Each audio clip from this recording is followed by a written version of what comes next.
Family के साथ Europe जाने की जो प्रीमियम चॉइस है वो है स्वीडन। और स्वीडन जो है वो दोबारा ऑन हो रहा है। 2 जून से इसका जो स्प्रिंग इनटेक है वो ऑन हो रहा है। और जो स्वीडन है इसके अंदर बहुत सारे लोग अप्लाई करते हैं और इसकी जो वीज़ा रेशो है, जो सक्सेस रेशो है वो 95% है। उसकी वजह यह है कि इसका जो प्रोसेस है वो बड़ा ही आसान है। बहुत सारे लोग जो हैं वो इसके प्रोसेस को ना जानने की वजह से इसके अंदर जो अटेम्प्ट नहीं कर पाते और बाद में जो है वो उनको दूसरे जो दोस्त हैं उनके वो बताते हैं। तो स्वीडन जो है वो साल में 3 बार जो है ओपन होता है। एक बार ये जैन के अंदर, दूसरी बार ये अप्रैल के अंदर और तीसरी बार ये जून में ऑन हुआ है। इसके जो प्रोग्राम की सिलेक्शन है वो अपने सेंट्रल पोर्टल से जाके करनी होती है।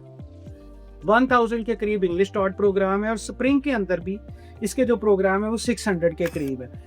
और फिर इसके अंदर स्टेम की जो है डिसिप्लिन वो अवेलेबल है, इसके अंदर बिजनेस के डिसिप्लिन अवेलेबल है, इसके अलावा इसके अंदर आईटी के जो डिसिप्लिन है वो अवेलेबल है।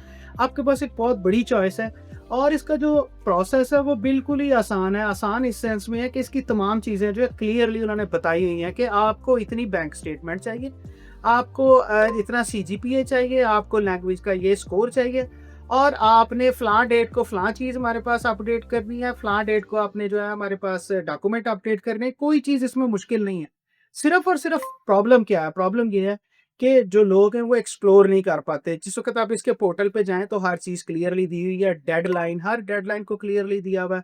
डॉक्यूमेंट को बताया हुआ है कि कौन-कौन सा डॉक्यूमेंट चाहिए, आपको 2 रिकमेंडेशन लेटर चाहिए। फिर ये बताया गया है कि आपको अटेस्टेशन कौन-कौन सी चाहिए, आपको आईबीसीसी चाहिए, आपको एचईसी चाहिए, आपको मोफा चाहिए, आपको मोफा अपोस्टाइल नहीं चाहिए। ये बिल्कुल क्लियर लिखा हुआ है। आपको बैंक स्टेटमेंट कितनी चाहिए, बैंक स्टेटमेंट वहाँ क्लियरली लिखी हुई है कि आपको तकरीबन जो एक इंडिविजुअल है एप्लीकेंट उसके लिए 40 लाख की बैंक स्टेटमेंट चाहिए। एक जो डिपेंडेंट है एडल्ट डिपेंडेंट उसके लिए 18 लाख की चाहिए। एक जो माइनर है उसके लिए 11 लाख की चाहिए। और मैंने जैसे बताया कि इसकी जो वीज़ा रेशियो है वो 95% है। और ऐसी कोई चीज़ नहीं है, ऐसी कोई चीज़ नहीं है जिसकी वजह से ये आपको डिक्लाइन करे। मोस्ट ऑफ द टाइम ये अकोमोडेटिंग है। आपके पास 4 जो प्रोग्राम होते हैं, 4 यूनिवर्सिटीज़ के 4 प्रोग्राम्स की ऑप्शन होती है।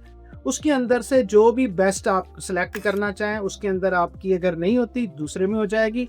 और जो तीसरी बात है वो ये है कि इसके अंदर यूजी, पीजी और पीएचडी यानी ग्रेजुएट, पोस्ट ग्रेजुएट और पीएचडी के प्रोग्राम्स अवेलेबल हैं। और जो और ज़्यादा अच्छी बात है, अभी 28 अप्रैल को इसके अंदर अपडेट्स आए हैं। जो इनके रिसर्च के और पीएचडी के लोग हैं उनके लिए इन्होंने पीआर का जो पाथ है उसको थोड़ा शॉर्ट कर दिया। जो पहले 5 साल था अब वो 3 साल कर रही है। तो बड़ा वेलकमिंग एटीट्यूड है इनका और मेरा ख्याल है कि आपको इसको ज़रूर ट्राई करना चाहिए क्योंकि ये आपको रेगुलर पढ़ाई के दौरान जो है ना सिर्फ अकोमोडेट करता है बल्कि ये आपको 1 साल का पीएसडब्ल्यू भी देता है। और अगर आपको इस दौरान जॉब मिल जाती है तो आपको स्पेशली अलहदा से वर्क परमिट नहीं लेना पड़ता बल्कि वही आपका जो स्टूडेंट परमिट है वो वर्क परमिट में कन्वर्ट हो जाता है। बहुत आसान किस्म की जो है इसकी सारी प्रोसेसिंग है। आप ज़रूर ट्राई कीजिए। अगर आपको कोई प्रॉब्लम हो तो आप हमें कमेंट कर सकते हैं, हम आपके लिए हाज़िर हैं, हम आप हर तरह से आपको असिस्ट करें।